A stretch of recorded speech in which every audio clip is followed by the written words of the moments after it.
প্রায় বলে গেছে। হয়তো অনেকের ব্যস্ততা, অনেকের মূল্যবান সময় বাসায় ফেলে অনেক কষ্ট করে হয়তো কাজকর্ম ম্যানেজ করে হাতে জেনে এসছে। এই জন্য আপনাদের সবাইকে আমার অন্তর থেকে আন্তরিক ধন্যবাদ।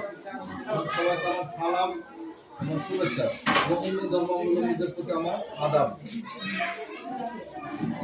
তো আমরা যে বিষয় নিয়ে কথা বলবো, আসলে আমাদের মূল কথা হচ্ছে আপনাদের শিক্ষার্থী, আমাদের বাচ্চা বা শিশু।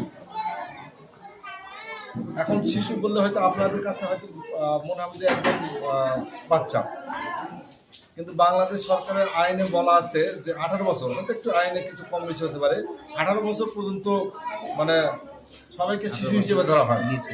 18 বছরের নিচে সেই হিসেবে হাই স্কুলের একজন শিক্ষার্থীদেরও শিশু ধরা দেয়, তাহলে তো প্রাইমারি সবাই শিশু। এই জন্য আমি শিশুগুলো সমাধান করলাম। আমাদের মূল আলোচনার বিষয় হচ্ছে শিশু বা শিক্ষার্থী। তো তাদের ব্যাপারে আমি মোটামুটি অনেক কিছু বলার চেষ্টা করি সংক্ষেপে।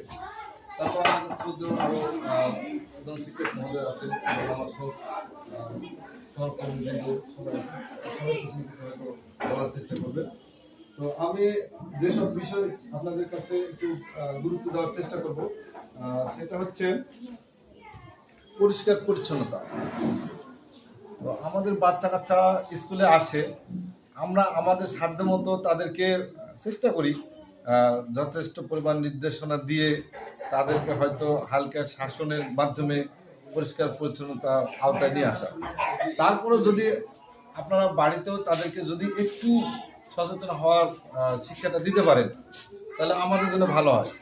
এখন হয়তো আপনারা বলবেন যে আপনারা শিক্ষক থাকতে আপনারা তো সব আচরণ শিখাবেন, তাহলে আমরা কেন দায়িত্ব পালন করবো? এটা অনেক অভিভাবক বলতে পারে, ঠিক আছে। কিন্তু আপনাদের একটা কথা স্মরণ করে, যেহেতু অনেকে জানেন যে বাবা মা হচ্ছে একটা শিশুর হলো প্রাথমিক শিক্ষক।